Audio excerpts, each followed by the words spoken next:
বনগাঁ উত্তরে প্রচার শুরু করলেন তৃণমূল কংগ্রেস প্রার্থী বিশ্বজিৎ দাস। মঙ্গলবার উত্তর 24 পরগনার গোপালনগরের আকাইপুর গ্রাম পঞ্চায়েতের অন্তর্গত গরিবপুর কালী মন্দিরে পুজো দিয়ে আনুষ্ঠানিকভাবে নির্বাচনী প্রচার শুরু করেন তিনি। এদিন তার সঙ্গে উপস্থিত ছিলেন দলীয় কর্মী ও সমর্থকেরা। বিশ্বজিৎ দাস জানান, বনগাঁর প্রাক্তন বিধায়ক স্বর্গীয় ভূপেন শেঠও প্রতি নির্বাচনের আগে এই মন্দিরে পুজো দিয়ে প্রচার শুরু করেন। সেই ঐতিহ্য বজায় রেখে তিনি গত 3 বারের মতো এবছরও গরিবপুর কালী মন্দিরে পুজো দিয়ে প্রচার শুরু করলেন, যার ব্যাপারে তিনি 200% আশাবাদী বলেও দাবি করেছেন।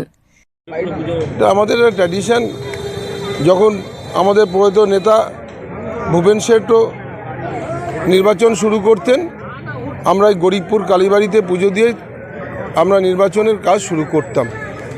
সেইভাবে আমিও এখান থেকে 3 বার পুজো দিয়ে তবে আমরা আমাদের কাজ শুরু করেছি।